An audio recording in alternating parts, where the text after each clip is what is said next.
La máquina del SEO, episodio número 81.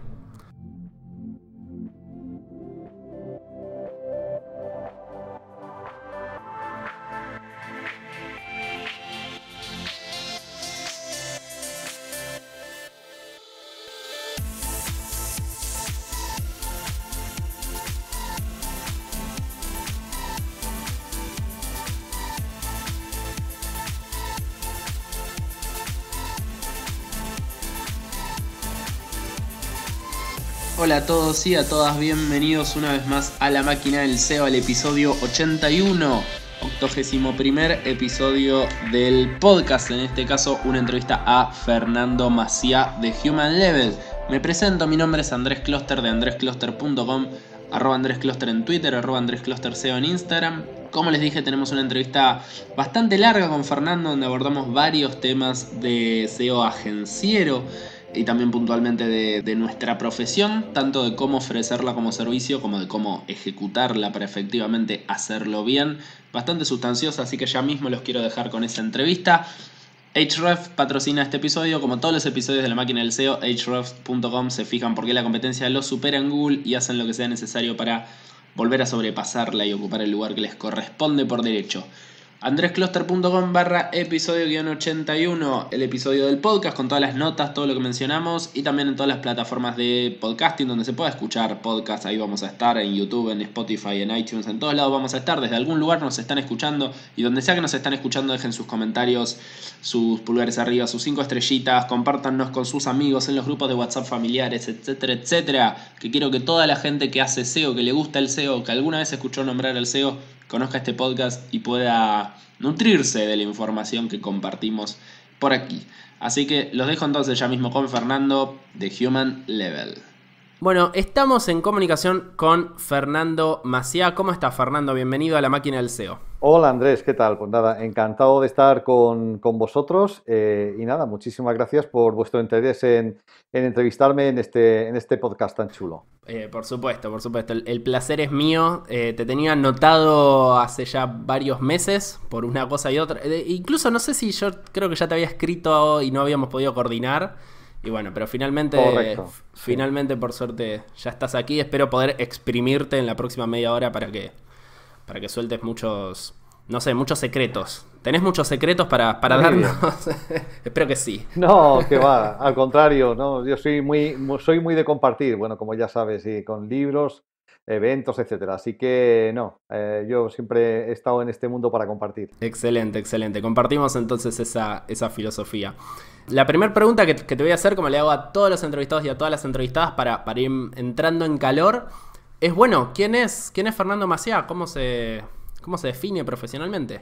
Bueno, pues Fernando Maciá es uno de tantos intrusos que llegó un día al SEO procedente de tantas otras disciplinas. En mi caso yo soy licenciado en Ciencias de la Información, en Comunicación Audiovisual. Yo había tenido durante algunos años una agencia de publicidad, un pequeño estudio de diseño que me dedicaba a trabajar en temas de comunicación, publicidad y marketing para algunas empresas, y a final de los 90, cuando arranca todo el tema de Internet, pues a mí me encanta siempre la tecnología, decidí que iba a encaminar hacia el campo de Internet todo mi trabajo, y poco a poco pues ahí me fue encaminando y bueno, era una cuestión de suerte o de intuición que diera con el tema del SEO.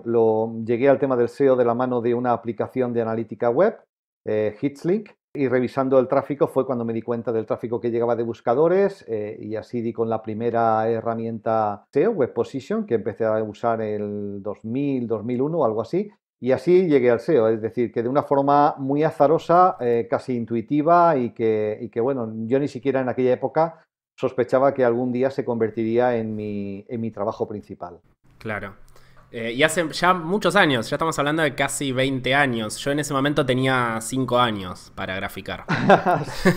Sí, hablamos de finales del año 2000, creo que fue cuando yo puse esta herramienta de analítica en los primeros clientes, y alrededor de 2001 fue cuando empecé ya a leer, descubrí a Danny Sullivan, Chris Sherman, en fin, descubrí el mundo del SEO y empecé poco a poco a formarme en todo ello. Claro.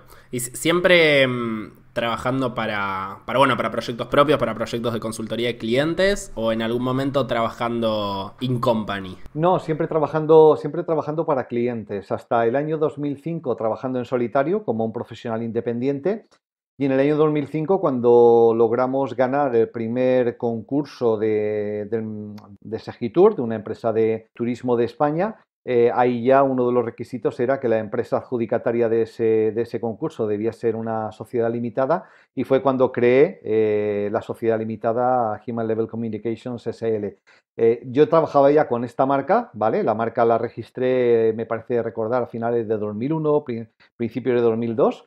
Cuando ya quise un poco cambiar el nombre con el que había venido trabajando hasta ese momento para tener un nombre un poco más orientado a temas digitales. Y entonces, hubo unos años que trabajé como consultor independiente, pero siempre para otras empresas, y a partir de 2005 ya como una consultora, con estructura de empresa, con una plantilla, con un equipo, y desde entonces he venido trabajando así. Pero desde luego nunca en proyectos propios, siempre como consultora para otros clientes. Bien, te pones a pensar, hablando así de años, mencionas años, como decir, no, bueno, en 2005, 2003, ¿te pones a pensar cómo ha cambiado el SEO desde entonces hasta esa parte? ¿Y cuántas veces por día pensás cuánto más fácil era antes? Bueno, pues la verdad que sí que ha cambiado muchísimo. Y el otro día precisamente con otra persona abrí una de mis presentaciones de 2003, creo que es una de las primeras presentaciones en las que yo hablaba de SEO, hablaba del ecosistema de buscadores, porque fíjate que en aquella época Google todavía no tenía el protagonismo que tiene hoy en día, sino que convivía con otros muchos buscadores, y entre ellos también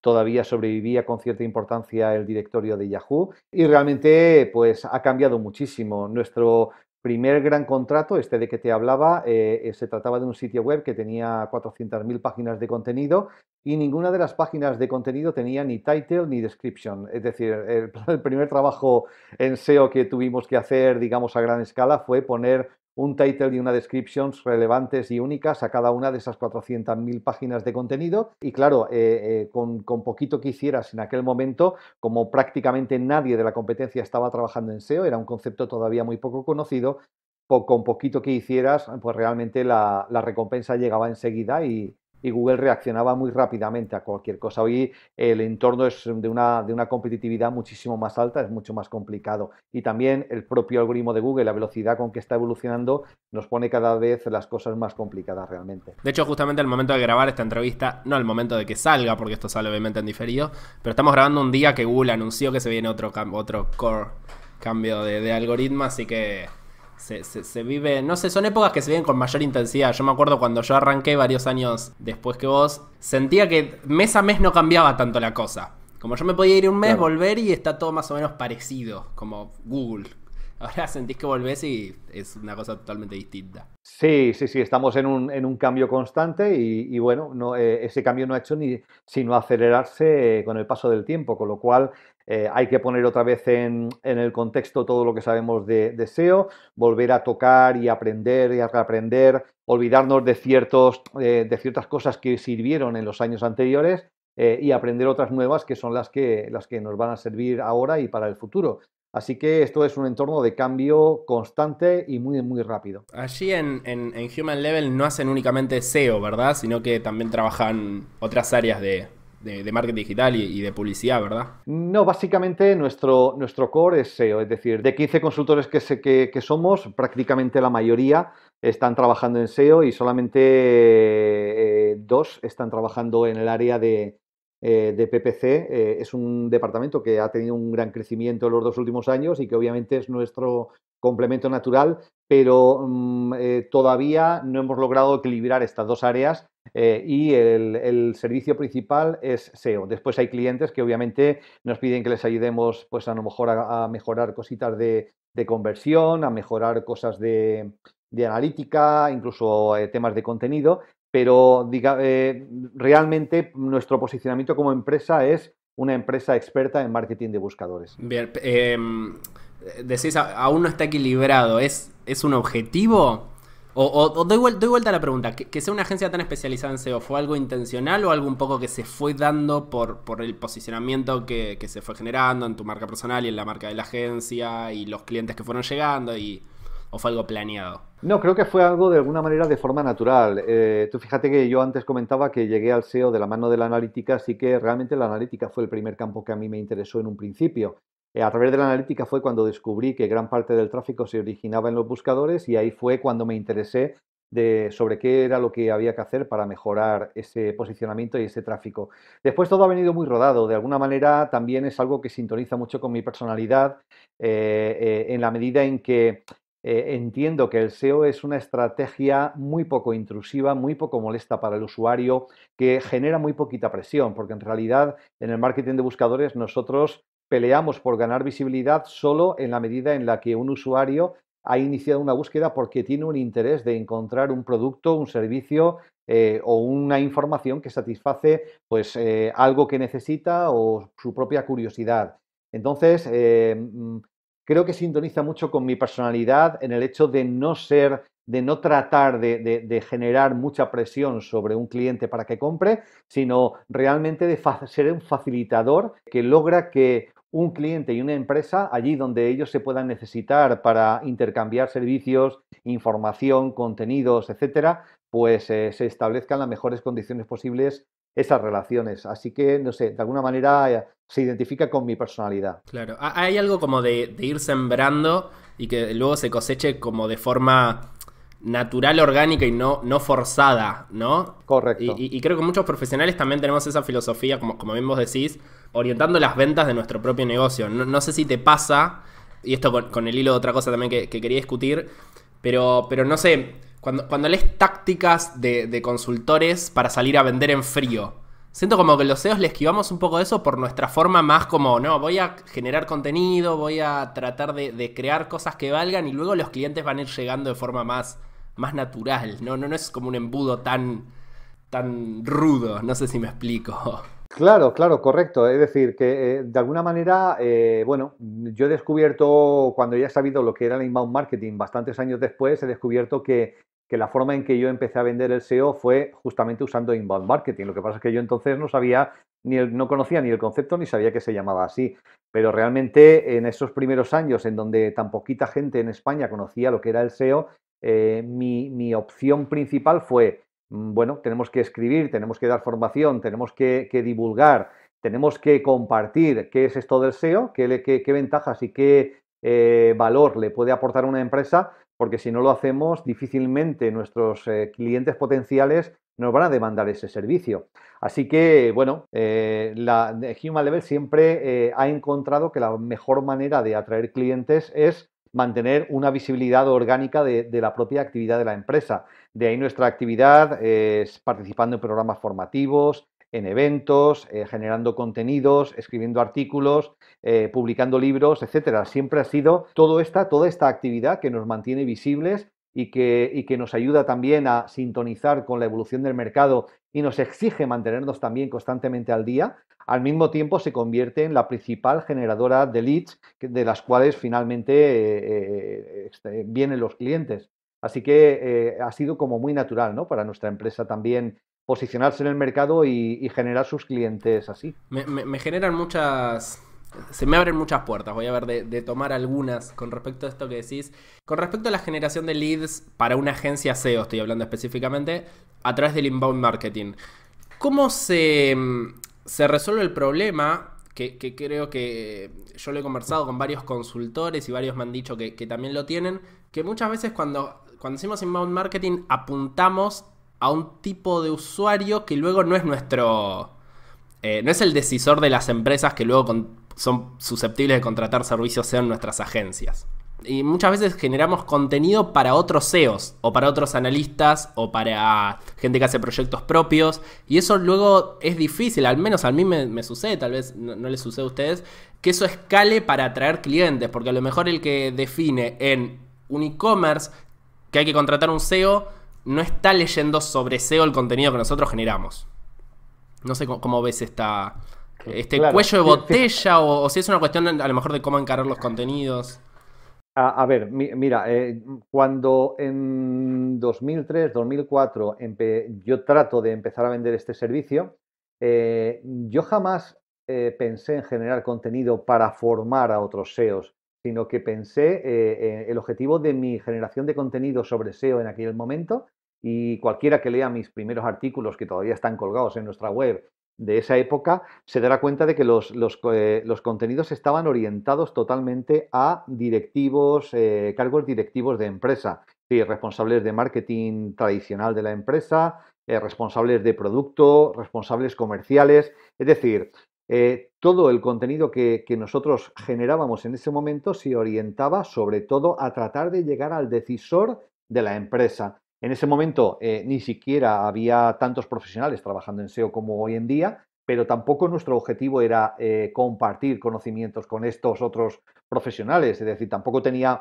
mucho sentido el querer agrandar o alimentar a nuestra propia competencia, sino que el objetivo al contrario era tratar de llegar a ese decisor en la empresa que finalmente llegará a contratarnos. Así que incluso el objetivo del primer libro de posicionamiento de 2006, que se llamó Posicionamiento en Buscadores simplemente, el objetivo era llegar a la empresa y no tanto formar a otros consultores SEO.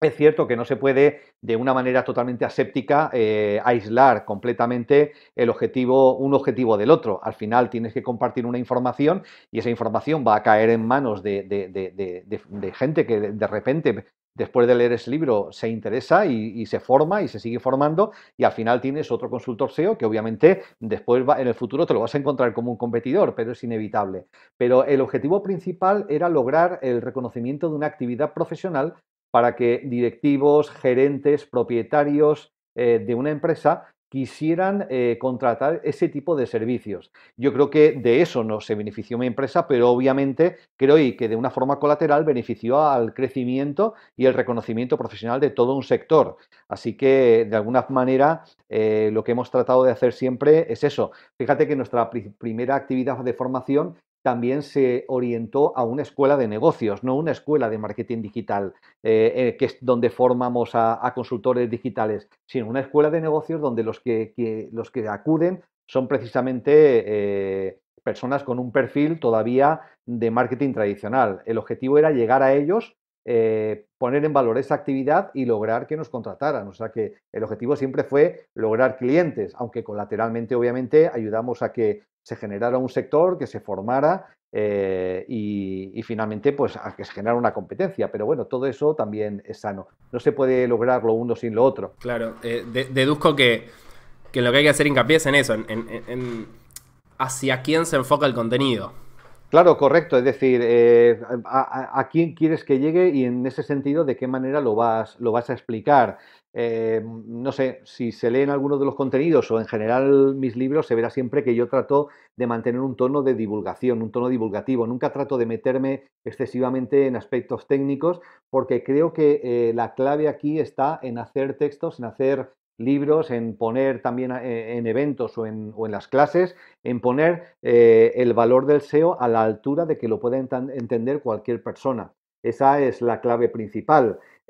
Bueno, en este sector es un sector también que se ha centrado mucho en compartir información, en compartir información técnica, pero a mí me da la sensación de que algunos de los eventos que ahora se convocan son excesivamente endogámicos, son de SEOs y para SEOs.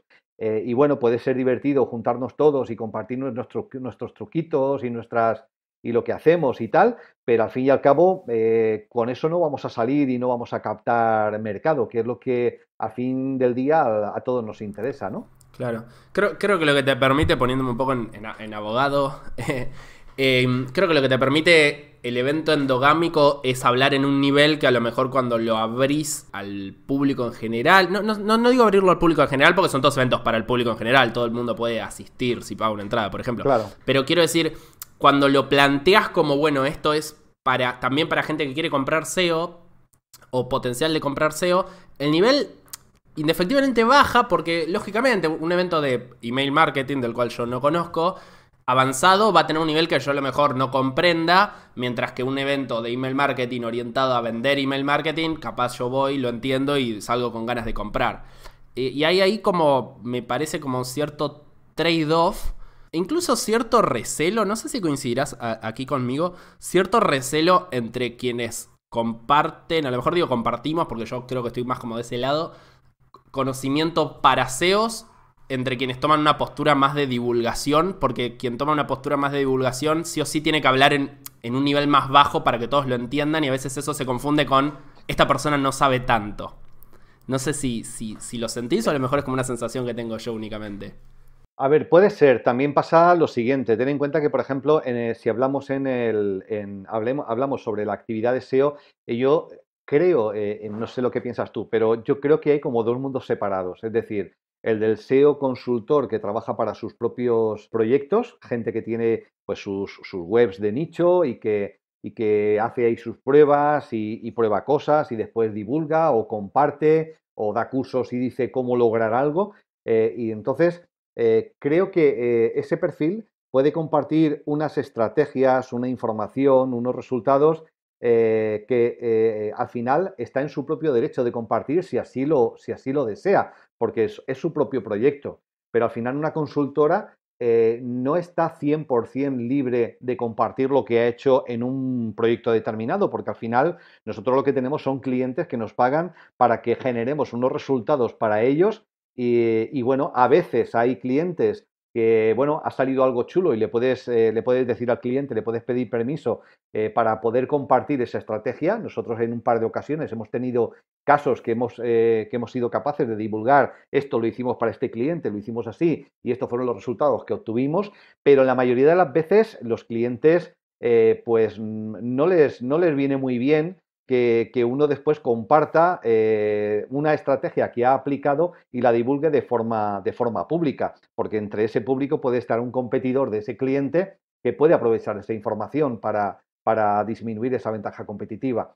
Entonces, de alguna manera, el trabajar contratado por empresas externas te obliga a una confidencialidad que en algunos casos llega incluso a que no podemos compartir para qué clientes trabajamos y no podemos ni siquiera usar ese logo en nuestro portfolio de clientes en nuestra web. Entonces, cada cliente establece el grado de confidencialidad respecto al servicio que nosotros le prestamos, que realmente con el que se siente cómodo. Y nosotros tenemos que respetar porque eso es la decisión del cliente. Otra cosa sería que nosotros tuviéramos proyectos propios y que por la razón que fuera, por altruismo, por querer compartir con el sector, quisiéramos compartir esa información. Pero es cierto que cuando trabajas como consultora hay cosas que sí que estás dispuestos a compartir y cosas que no vamos a compartir porque forman parte de la ventaja competitiva que estamos aportando a un cliente. Claro. Relacionado con esto, has escrito varios libros, ¿verdad? ¿Cuántos libros hay con tu autoría? A ver, con mi autoría o coautoría en total hay 10 libros, ¿vale? En algunos he sido solamente coautor, en mayor o menor medida. En varios fui coautor, pues más o menos en un 50% con Javier Gosende.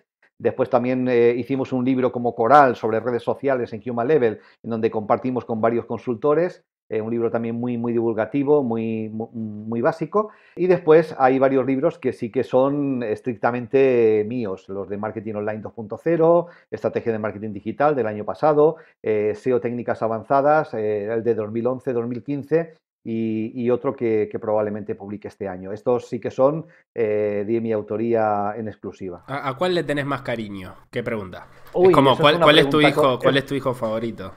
Es una pregunta complicada. A ver, yo creo que me sentí muy, muy orgulloso de Marketing Online 2.0. Creo que fue un libro que quedó muy completo, muy redondo en su momento. Y obviamente el libro de SEO de técnicas avanzadas, tanto el de 2011 como el de 2015. Yo creo que también quedaron muy bien.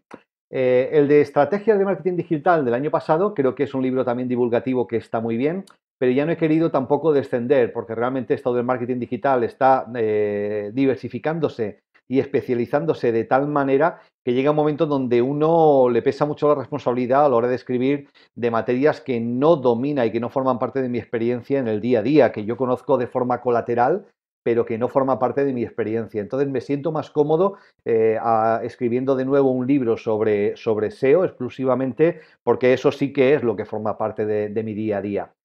Creo que la gente agradece los libros de marketing online que yo escribo porque, bueno, de alguna manera mi lenguaje hace de divulgativo o hace fácil el acceso a una información que a lo mejor a través de otros medios le resulta más complicado, y yo trato de facilitar ese acceso, pero me siento más cómodo cuando hablo de SEO porque es mi escenario de trabajo natural, ¿no? Claro. ¿Por qué libros? Porque el libro da esa sensación de soporte como más rígido, si se quiere, porque bueno, cuesta mucho más trabajo hacerlo que un artículo, al menos. Y da Claro. esa sensación que en el mundo digital todo avanza tan rápido que es muy fácil que un libro quede obsoleto, que posiblemente tenga más de sensación que de realidad. Porque la realidad es que los artículos SEO del 2015, el 80% siguen teniendo cosas aplicables. Claro. Pero el libro da como esa sensación, ¿no? Como de cosa rígida y cosas hasta incluso medio como del pasado que no marida tan bien con las nuevas tecnologías. Así que, ¿por qué libros? Pues fíjate, vamos a ver. Yo creo, es cierto lo que dices, es cierto que si hablamos de libros técnicos que tienen una vigencia y una obsolescencia rápida, una vigencia limitada y una obsolescencia rápida, parecería que tendría más sentido o bien quedarnos simplemente en el artículo técnico que va avanzando y se va actualizando al ritmo que evoluciona la tecnología, o bien en el ebook, por ejemplo, ¿vale? Y ir a una autoedición, como por ejemplo está haciendo Jordi Ordóñez con su libro sobre SEO para e-commerce o de Amazon. Pero lo cierto es que si piensas realmente en cuál es el objetivo del libro, el llegar a esa persona que viene todavía del marketing tradicional y que está dando sus primeros pasos en el marketing digital, el libro parece que es la decisión obvia, porque esa persona todavía es de leer libros. Además, el libro, si lo piensas como una herramienta de marca personal, sigue manteniendo a día de hoy un peso específico que no tiene un ebook. Es decir, el libro Saqué un libro, físico digamos. como objeto que la gente encuentra después en las librerías, como objeto que físico que la gente puede tocar y que pesa, sigue teniendo un peso específico, te aporta un plus de reconocimiento de autoridad y de expertise que un libro electrónico no te aporta. Quizá el hecho de que el libro electrónico lo pueda publicar cualquiera, al final lo que hace es que sea difícil para un neófito distinguir en las publicaciones digitales qué es lo bueno de lo que no lo es. Al final, para publicar un libro físico sigue siendo importante pasar el filtro de la editorial, un cierto filtro de calidad que va a hacer que aporta ese plus de garantía de que, bueno, ha habido alguien que ha seleccionado a este autor, que ha revisado este libro y que ha considerado que valía la pena arriesgar un dinero en publicarlo, en editarlo, en publicarlo, en distribuirlo, en ponerlo a la venta. Así que el libro sigue aportando eso como herramienta de marca personal, como herramienta de inbound. El libro sigue teniendo ese peso y vamos, yo creo que todavía lo tiene, ¿no? Así que seguiremos apostando por eso y eso no obvia que obviamente compartamos información en eventos, en programas formativos o en artículos técnicos en nuestra web o en webs de terceros. Pero el libro, como esa herramienta que te posiciona como un experto, sigue teniendo mucha vigencia. También me hace un montón de ilusión cuando hay alguien que me dice, mira, me dedico al SEO porque, mira, descubrí el SEO con este libro tuyo y gracias a eso entré en el SEO, me llamó la curiosidad, seguí las referencias que me ponías en tu libro y joder, yo hoy me he ganado la vida así. A mí eso me hace un montón de ilusión. También he encontrado que hay gente que me cita en sus tesis doctorales, en sus trabajos de fin de grado. Me van llegando citas en Google académico, en scholar.google.com. Y bueno, pues eso es, a nivel personal, es enormemente gratificante que la gente pues te tenga como un referente a la hora de redactar pues incluso un artículo académico. Así que bueno, es una satisfacción, ¿vale? Me dieron ganas de escribir un libro. Sí, ya te lo vendí, ¿verdad? Después me pasás ahí el contacto de la editorial y empezamos tratativas. No, súper interesante. Lo quiero relacionar con otras cosas, con otra cosa, como ampliando, haciendo un poquito de zoom out de esto que mencionás, que es con respecto a la marca personal. Que es cierto lo que mencionás, que el libro tiene ese plus también como de seriedad, sí, como de profesionalismo y de expertise, que muchas veces se asocia con esa marca personal. Y yo quiero decirte que antes de leer cosas que hayas escrito, antes incluso de conocer bien tu trabajo, Fernando Maciá proyecta como ese halo de profesionalismo y seriedad solo por cruzarme tus cuentas y por comentarios de gente. Así que surte efectos, quiero decir. Efecto positivo. ¿Qué otras cosas aconsejarías a alguien que quiere construir una marca personal en esa dirección? Dificilísima la pregunta. Sí, pero complicada. Igual que antes dije que estos primeros libros o el participar en información fue hacer inbound sin saber que era inbound, de alguna manera también empecé a trabajar en marca personal cuando no sabía ni siquiera lo que era el concepto de marca personal. No se puede falsear, ¿no? No se puede construir una marca personal que uno no es en absoluto. Yo creo que resulta difícil y yo creo que antes o después a uno se le conoce porque, a ver, realmente... uno construye la marca personal cuando le cuesta, es decir, cuando le cuesta algo. Yo tuiteaba esta semana que habíamos dejado, que no nos habíamos presentado, a pesar de ser invitados a hacerlo, una propuesta para una selección de proveedores de una empresa importante porque no nos gustaba o no sintonizábamos con el sector, no voy a decirlo, pero no nos sentíamos cómodos con el sector en el que esta empresa ejerce su actividad. Entonces, sé que eso es una decisión que cuesta dinero. Sé que si hubiera aceptado y hubiéramos ganado ese concurso, probablemente eso significaría dinero para 3, 4, 5 años en proyectos importantes para mi empresa. Uno se proyecta y aprende a generar una marca fiable y consistente cuando realmente es capaz de mantener sus propias palabras y sus propios principios. Y si hemos dicho que esto no lo íbamos a hacer, pues no lo vamos a hacer aunque nos cueste dinero. Yo creo que es difícil proyectar una imagen personal que uno no es. Antes o después se va a ver cómo uno es de verdad. Así que creo que lo mejor es ser fiel a uno mismo y al final vas a tener la marca personal que te mereces, que es al final el recuerdo que dejas en la gente. Cuando personas como tú has comentado antes, dicen, oye, pues mira, es que me habló de ti tal persona y por eso os he pedido presupuesto. O mira, me habló de ti tal persona, me recomendó tu libro y oye, está muy bien.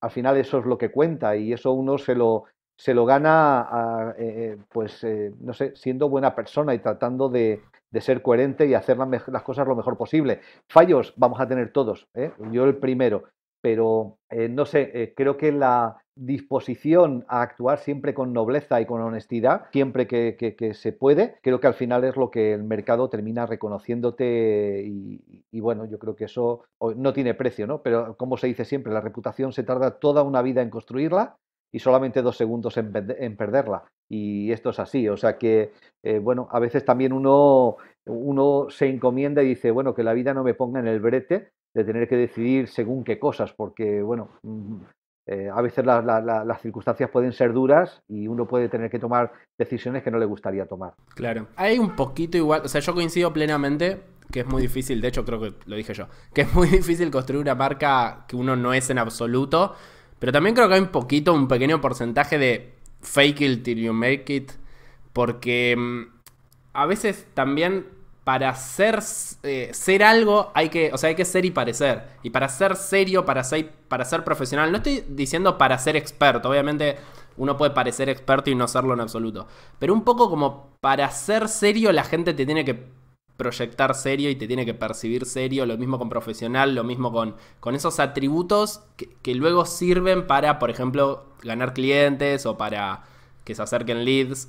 Entonces también creo que hay como un esfuerzo de decir, voy a mantenerme en esta línea, más allá de la parte que a uno le pueda salir natural. No sé si coincidís en eso conmigo. A mí me ha encantado, me acaba de encantar, no conocía el concepto que has mencionado de fake it until you make it. Me ha encantado, ¿eh?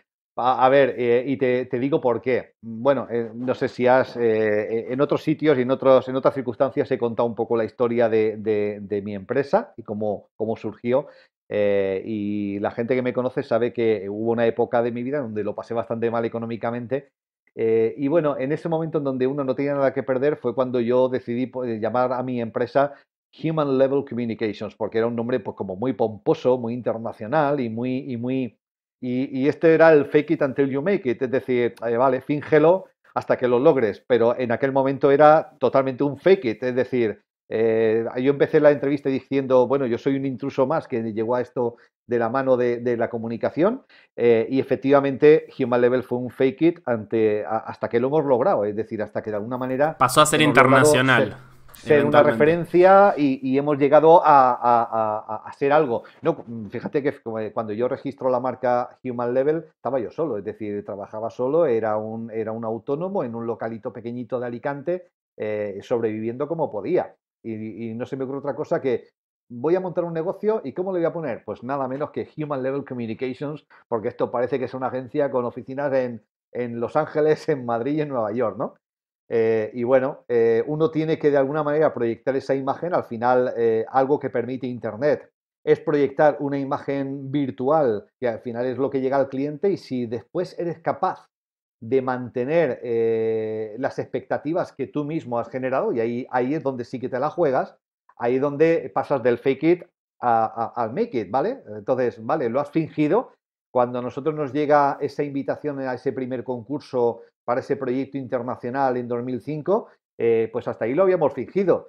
Si no lo hubiéramos resuelto bien, pues hubiera sido una oportunidad de un solo día, se habría esfumado y nunca nadie más hubiera sabido de nosotros. Y yo sabía que ahí nos la jugábamos, era una oportunidad que había surgido y nos la jugábamos a que eso tenía que salir bien sí o sí. Afortunadamente salió bien y logramos, bueno, pues montar una empresa que ha seguido desde entonces, pues ya con casi 18 años de trayectoria. Pero es cierto que cuando uno empieza, pues tiene que proyectar esa imagen de seriedad y de fiabilidad. Fíjate que este fin de semana estaba en un evento tras participar en una formación, en un evento bastante formal donde casi todo el mundo iba de traje, y hace 10 años que no tengo traje, pero hubo una época en que me lo puse solamente por proyectar esa imagen de fiabilidad, de seriedad, pues un poco de confianza, ¿no? Afortunadamente hoy en día, pues mi marca personal, mi marca de empresa y bueno, todo el trabajo que hemos ido acumulando detrás, creo que habla de nosotros y no necesitamos, ¿no? Ya, digamos, artificios. Somos lo que somos y lo que somos es lo que hemos hecho en todos estos años. Para bien o para mal, lo que nos hemos ganado, ¿no? Claro, ya no es necesario traje. No te vas a bermudas y hawaianas, pero ya no es necesaria la corbata. Se puede bajar medio nivel. Correcto. Y bueno, está muy relacionado con esto la pregunta, pero has mencionado en otras entrevistas, quiero hacer un paréntesis para recomendar a todo el mundo que haya llegado hasta acá la entrevista que hizo Fernando con Luis Villanueva, ahí en Webpositor, en video, una muy buena entrevista. Has mencionado clientes grandes, o el hecho de que tienen clientes grandes allí en la agencia. Y por ejemplo, hacías este ejemplo de cuando arrancaron, que concursaron y esta empresa les decía que necesitaban ser obligatoriamente una sociedad, no podían, digamos, tener como proveedor, entiendo, por ejemplo, una persona individual, un autónomo. ¿Qué otras, Correcto, sí. ¿Qué otras red flags sentís que las empresas notan a veces en nosotros? Y por nosotros digo tal vez agencias más chicas o consultores o freelance que les impiden avanzar. O qué cosas ayudan a empresas. Estoy hablando ya de empresas grandes, porque viste, generalmente la startup no tiene problema en tomar riesgos y a lo mejor avanzar con un freelance porque piensa que eso le va a permitir crecer rápidamente. Pero las empresas gigantes, las empresas que cotizan en bolsa, arriesgan mucho menos a veces, es lógico. En tu experiencia, ¿qué cosas sentís que usan para tomar la temperatura de que, por ejemplo, la agencia va a funcionar, la agencia es seria, la agencia va a traerle ROI y va a ser una buena decisión tomarla? Cuando se trata de cuentas grandes. Bueno, yo creo que aquí el portfolio de clientes es clave. Por eso te decía yo antes que hay clientes que sí nos autorizan a compartir que trabajamos para ellos, y esos los podemos poner incluso con su logo en nuestra web, mientras que hay otros que en el contrato especifican que no podemos divulgar públicamente que trabajamos para ellos. Yo creo que en lo que más se fijan futuros clientes es en para qué clientes anteriores se ha trabajado. Yo creo que eso es uno de los puntos fundamentales. Un cliente busca una empresa que sepa entender su escenario y sepa obtener lo mejor posible teniendo en cuenta el escenario. Mira, este es mi gestor de contenidos, este es mi equipo de contenidos, esta es mi plataforma y mi servidor, esta es mi analítica y estas son mis consideraciones legales o mis consideraciones de accesibilidad. Es decir, uno tiene que entender que ese escenario es el que tiene y tiene que lograr la mejor resultado posible dentro de ese escenario. No puede llegar como en un proyecto propio a decir, no, yo elijo el plugin, yo elijo el gestor de contenidos, me voy al servidor que quiero y hago todo lo que quiero y hago el contenido que quiero y pongo los enlaces que quiero porque al fin y al cabo es mi proyecto. En un cliente el escenario es mucho, mucho más definido y hay ciertas cosas que no se pueden hacer. Pero entre los requisitos que los clientes grandes pueden pedir y que nos han llegado a nosotros es, por ejemplo, datos de facturación medios de los 3 últimos ejercicios de la empresa, experiencia en proyectos similares anteriores de clientes del mismo sector, con sus resultados, referencias directamente a quién puedo llamar de clientes tuyos anteriores por teléfono que me hable de cómo fue su experiencia con vosotros. Es decir, todo esto es importante el tenerlo preparado y es importante también sea cual sea la circunstancia que hace que una relación se rompa con un cliente, lo mejor es quedar con ese cliente en las mejores relaciones posibles porque siempre se puede convertir en una referencia para un cliente posterior. Así que todo ese tipo de cosas son estar incorporado como sociedad limitada. A veces hemos tenido que constituir un aval bancario para optar a un determinado proyecto, tener cuentas saneadas, se piden, por ejemplo, estar al día en el pago de impuestos, tener un certificado de estar al día en pagos de impuestos, pagos a la seguridad social, a veces también tener un plan de prevención de riesgos laborales, un plan de responsabilidad corporativa. Es decir, pueden ser muchos los requisitos que pueden exigir una gran empresa para trabajar con ellos.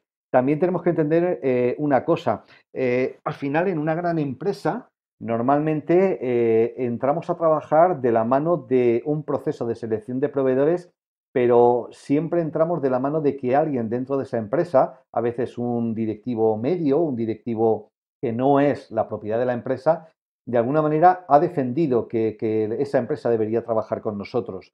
En ese sentido, es muy importante que ese directivo tenga las herramientas adecuadas para defender por qué toma el riesgo de contratar una empresa que puede ser pequeña en comparación con una gran consultora como, no sé, Accenture o KPMG o Deloitte. Es decir, ¿por qué vamos a contratar a esta empresa pequeña o a este autónomo cuando podríamos contratar a una gran consultora? En general, para ese directivo es una posición mucho más cómoda contratar a una gran consultora, porque si las cosas van mal, oye, pues mira, yo contraté esta grandísima consultora y ostras, si va mal, pues era la no es culpa decisión mía, ¿no? lógica, digamos. Exacto, era la decisión lógica y parece como una excusa fácil, ¿no? Así que hay que respetar mucho cuando alguien toma el riesgo de recomendar dentro de su empresa y delante de su jefe o delante de la propiedad de la empresa el riesgo de defender que se contrate a una empresa pequeña como la nuestra. Y en ese caso hay que hacer lo posible y lo imposible por no dejar a esa persona mal y demostrar que cuando se va con una empresa como la nuestra se va a trabajar con el mejor equipo posible y que la ventaja es que vas a tener a la empresa totalmente involucrada porque tú vas a ser un cliente clave para esa empresa, lo cual no lo vas a ser, por ejemplo, para esa grandísima consultora, ¿no? Claro, sí, también hay forma de mostrar el valor en ser pequeño, me parece. Es difícil a veces y hay empresas que están muy sesgadas a ir sobre las consultoras grandes, por ejemplo, pero también el hecho de poder decir, como bien vos decís, tu proyecto va a ser muy importante para mí. Si te vas con Accenture, va a ser el proyecto número 2 millones. Y en tu caso yo me puedo ocupar personalmente o puedo supervisarlo personalmente. Y en el caso de la consultora gigante no. Claro. Pero y también me parece interesante que todas las cosas que fuiste mencionando, a lo mejor documentos que te suelen pedir o estado societario, no estado, sino digamos estar en determinado estadio, por ejemplo tener X facturación o tener... también está bueno, no sé si coincidís, hacer el camino lógico como agencia o como consultora y a lo mejor empezar con clientes más chicos y luego ir creciendo en lugar de querer armar todo el circo y todo como ponerle el seguro de un auto millonario a un auto que vale muy poco. Porque también ese rodaje que te da la empresa mediana luego te permite ir a competir a las grandes ligas. Correcto, o sea, es mejor hacer las pruebas con gaseosa y es mejor... efectivamente, si uno tiene que desarrollar está todavía en la curva de aprendizaje, es mejor hacerlo con clientes pequeños. Las expectativas van a ser menores, las consecuencias, si las cosas van mal, van a ser menores y es mejor hacerlo así. O sea, ahí 100% la razón. Es decir, nosotros tomamos unos riesgos muy altos.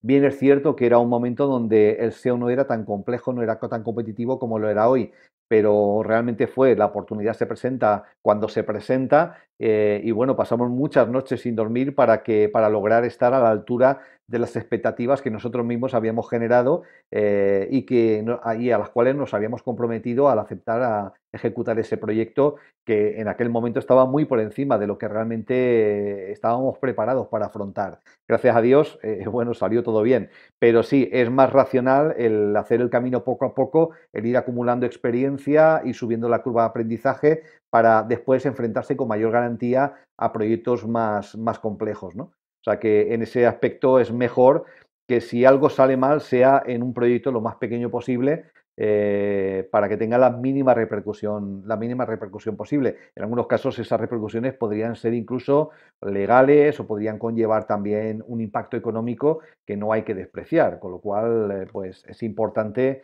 el andar el camino poquito a poco. Pregunta SEO para finalizar. Pregunta que me encanta hacer porque no hay respuesta correcta. Y es sobre futurología. Y es, para ir cerrando esta entrevista con Fernando Maciá, estamos, por si algún distraído llegó hasta acá. Esto no es radio, así que no se pueden haber prendido en el minuto 40. Pero preguntarte, ¿cómo ves el futuro del SEO? ¿Hacia dónde ves que va esta industria, que está obviamente súper signada por lo que vaya definiendo una única empresa, lo cual no sé qué tan bueno es de cara a lo sano de la industria? Pero ¿cómo ves que esto seguirá evolucionando en los próximos años? ¿Sos optimista al respecto? ¿Pesimista? ¿Todos vamos a tener que dedicarnos al SEM? Se vienen las búsquedas por voz, que esa es como una respuesta fácil, ¿no? Las búsquedas por voz vienen ahora. Claro.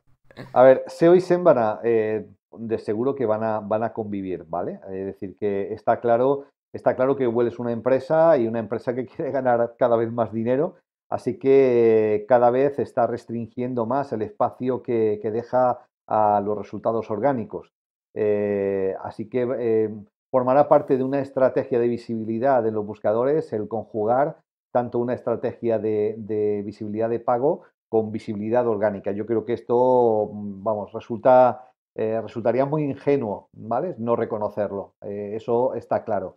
El SEO seguirá cambiando. Tendremos el SEO en marketplaces, como vemos que está pasando ya en sitios web como Amazon, con lo cual el SEO también se diversificará y tendremos marketplaces, tendremos pues sitios de opiniones, de referencias. Al final, creo que el SEO se convertirá no será ya solo una estrategia de marketing de buscadores, sino que será una estrategia genérica y global de visibilidad online. Es decir, que abarcará todos los aspectos involucrados para que una empresa sea encontrable por sus clientes, pero encontrable en el momento de la forma que ese cliente potencial puede iniciar ese contacto. Y ese contacto se puede iniciar no a través de una búsqueda directa, sino a través de la búsqueda de una opinión, de la búsqueda de un comentario, de la búsqueda de unas características técnicas. Con lo cual, otra pata adicional al tema de conjugar el SEO y el SEM será totalmente la integración con el contenido, ¿vale? O sea que yo creo que SEO y marketing de contenidos orientado a la visibilidad online serán claramente dos estrategias que van a ir de la mano totalmente. Y ya si me apuras, pues contenido y divulgación de contenido, difusión de contenido, estaríamos hablando de redes sociales, que yo creo que sí que ahí se van a producir grandes cambios a corto y medio plazo. Así que tenemos un escenario que está cambiando muy rápidamente, y yo creo que el SEO va a perder su carácter de estar concentrado únicamente en Google, únicamente en un buscador, y se va a abrir a nuevas formas. Va a consistir en una estrategia global de visibilidad online, en la posibilidad de que un cliente se encuentre con esa empresa que le presta el servicio, que le presta el dato, y el intermediario hoy en día sigue siendo Google, pero en el futuro va a ser Google junto con otros muchos actores distintos. Para los que nos dedicamos al SEO, esta visión es positiva. Es optimista, yo te escucho con una sonrisa, me gusta. Lo ves como más integrado con otras ramas que que haciéndose cada vez más endogámico y cada vez más sectorizado y como único y propio y solo y yéndose a un rincón el SEO. Correcto, yo lo veo cada vez como más integrado, correcto, y lo veo como una estrategia absolutamente transversal en las empresas. De hecho, en las empresas grandes el SEO tiene su parte técnica, pero como decía antes, normalmente es el escenario y el margen de maniobra que tenemos en los aspectos técnicos muchas veces suele ser muy, muy restringido. Así que el SEO realmente contagia a todo el resto, es decir, parte del análisis del Customer Journey, el análisis de las búsquedas, el análisis de qué contenido vamos a generar, cómo estructuramos ese contenido en la arquitectura del sitio web, cómo lo estructuramos incluso cuando generamos ese contenido para terceras partes. Es decir, que se hace como mucho más amplio y bueno, esto lo convierte en algo mucho más divertido también. O sea que yo me mantengo optimista y creo que el SEO se va a convertir en una estrategia más global, más abierta, más integrada y más transversal. Así que de endogámico, nada, al contrario, si nos quedamos en una visión puramente endogámica, cada vez nuestro escenario de maniobra será más estrecho y yo creo que no, tenemos que saltar y convertirlo en una estrategia global, en un hilo conductor. ¿Quiénes son nuestros clientes? ¿Cómo nos buscan cuando nos necesitan? ¿Qué es lo que tenemos que lograr para estar ahí donde existe la mayor posibilidad de que se encuentre con nosotros y podamos ofrecerles ese servicio, esa información, ese producto que satisface su necesidad? Eso es lo que va a ser el SEO. Excelente, me encantó, así que con esa reflexión vamos a ir cerrando esta entrevista. Agradecerte enormemente, Fernando, por tomarte el tiempo en tu agenda de venir a la máquina del SEO. Los oyentes que llegaron hasta acá, que seguramente les encantó la entrevista, los conceptos que vertiste, ¿dónde te pueden encontrar? ¿En redes sociales, sitios webs? Bueno, pues yo donde soy más activo es en Twitter, me pueden encontrar en @Fernando Maciá, así que facilito, Fernando Maciá es mi Twitter y después obviamente en mi empresa en humanlevel.com, en humanlevel.com me pueden encontrar perfectamente y en Twitter Fernando Maciá, ¿vale? Perfecto, excelente. Bueno, Fernando, muchísimas gracias por venir a la máquina del SEO, por responder todas las preguntas. No sé si quedó algo que quieras decir que no te haya preguntado. Este es el momento, hable ahora o calle para siempre. Nada, pues mira, en primer lugar agradecerte muchísimo la oportunidad de estar ahí en la máquina del SEO y de verdad que me gustó mucho todos los temas que me planteaste a lo largo de la entrevista y me sentí muy, muy cómodo y muy agradecido de poder compartir un poco pues esta experiencia prolongada. ¿Qué más cosas diría? Simplemente expresar mi agradecimiento hacia un sector que se ha convertido en un medio de vida para mí y obviamente para muchísimos otros. Un agradecimiento a un sector jolín, que es enormemente generoso a la hora de compartir conocimiento y apostar por que esto se mantenga así. La verdad es que yo lamento cuando detecto conductas en donde se ven celos o envidias o piques o tal. Yo creo que realmente creo que no ganamos nada los SEOs estando unos SEOs contra los otros. Creo que todos debemos de estar para que este sector que nos da de comer y que tanto nos aporta sea valorizado cada vez más, sea reconocido como una actividad profesional genuina, ética, que aporta valor a las empresas, que realmente aportamos e influimos sobre la cuenta de resultados. Y yo creo que todo lo que podamos hacer para ser percibidos así, creo que va a favor nuestro. Todo lo demás, pues cada uno, obviamente como en una orquesta, cada uno hace el SEO que mejor sabe hacer en base a su background, su conocimiento y aquello que se le da mejor por sus actitudes personales. Que una persona, no sé, no tenga los conocimientos técnicos que otra persona sí tiene, pero que sea buenísimo en contenidos, pues es su forma de hacer SEO. Hay gente que es buenísima apurando los límites de velocidad de un servidor y es su forma de hacer SEO. Hay gente que es genial estableciendo relaciones y logrando enlaces. Pues bueno, también es una forma de hacer SEO. Pero yo creo que dentro de ese respeto mutuo por todas las formas de hacer SEO, creo que hay espacio para todos y que cada proyecto tiene sus necesidades específicas y afortunadamente todavía hay muchísimo espacio para que todos podamos tener nuestro lugar. Así que nada, a animar a que las nuevas generaciones de SEO que se vayan incorporando a esta actividad tan bonita, pues mantengan lo que ha sido el desarrollo del sector dentro pues de este ambiente, ¿no? Seguro que en eventos como SEO on the Beach, donde, bueno, pues tanto se comparte y tan buen rollo hay, pues fomenta que se mantenga este buen rollito que hemos tenido siempre. Así que nada, muchísimas gracias, Andrés, por haberme tenido aquí contigo. Excelente, no, muchísimas gracias a vos, ha sido un enorme placer. Y muchísimas gracias también a todos los oyentes y las oyentes que llegaron hasta aquí. Nos encontramos la próxima semana en una nueva edición de La Máquina del SEO. Adiós.